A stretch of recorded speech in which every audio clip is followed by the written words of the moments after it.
All right, I'll let you pause and read the context if you'd like. Essentially, we are in this problem looking for a 90% confidence interval for the difference in means, and specifically mean summer earnings of male and female students at this university. So we need to go through our process of state, plan, do, and conclude. So tell what you're doing and define any variables. What we're doing is just kind of restating the problem. So construct a 90% confidence interval, exactly what we just said. And we want to make sure that we define our parameters here. So that looks like this. Mu sub m is the population mean for the males for their summer earnings, and mu sub f is the population female summer earnings. So there's our state. Next thing we want to do is check the conditions. So in the plan step, we check these three conditions. So first they chose one large sample, and in that sample broke up into male and female, so they kind of stratified. Random sample, so we're good with the first one. We're randomly selected. Less than 10%, we kind of have to assume that there are more than 1, 2, 9, 6, oh, so multiply that sample by 10 students at this university. And if that's true, then we're good. So assuming that's true, we're good there. And then the third one, the sample for the males is 675. The sample for the females is 621. So we're good there. So we can assume an approximately normal distribution. All right, moving on to the do step. What we're doing here is constructing a 90% confidence interval for the mean difference. So this is a two sample, males and females, confidence interval for the difference between the males and the females, the true mean of the males and the true mean of the females for summer earnings. So a couple things we want to make sure that we specify here. Number one, we already stated it's a 90% confidence interval. Number two, we want to make sure that we say what kind of interval it is. It's a T interval. And anytime we specify the T interval, we got to make sure that we talk about how many degrees of freedom. So the conservative estimate for degrees of freedom is the lesser of the two. So we look at these two samples. The males have 675, the females have 621. So we take the females because it has a lower number and we subtract 1 from it. So it's got 620 degrees of freedom.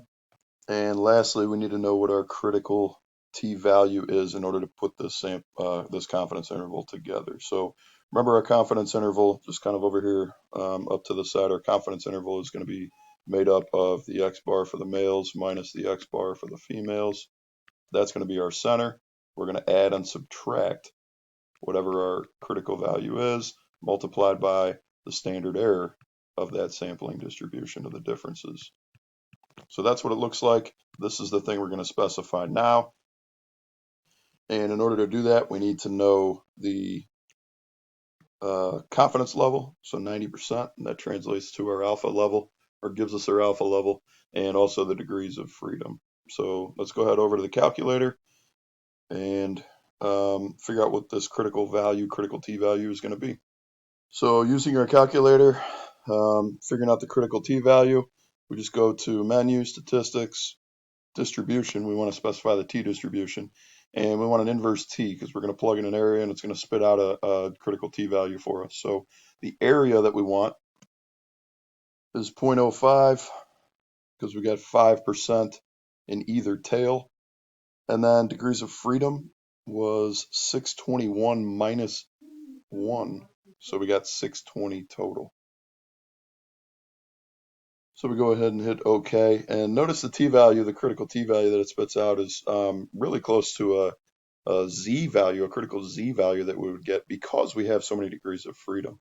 Remember, once we get to a certain number on our t-distribution is very, very close to the normal distribution. So negative 1.647 is our critical t value.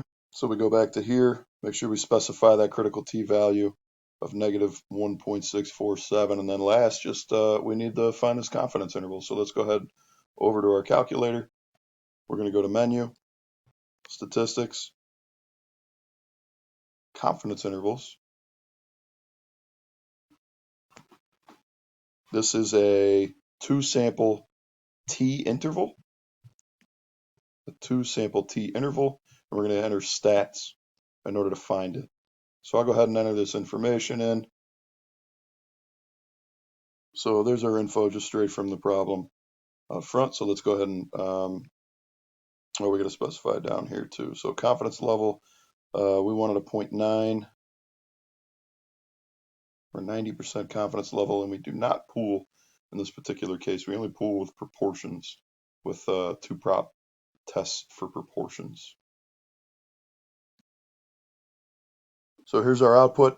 You can see our confidence interval goes from 413.62 to 434.64. That's a little different than the interval that you'll get if you calculate it using our specified degrees of freedom. The tech uses 1249.21. And so we've got a little bit of a different confidence interval, and we could probably specify that in our problem. Either way, 413.62 up to 634.64 is going to be our confidence interval. So here's our interval.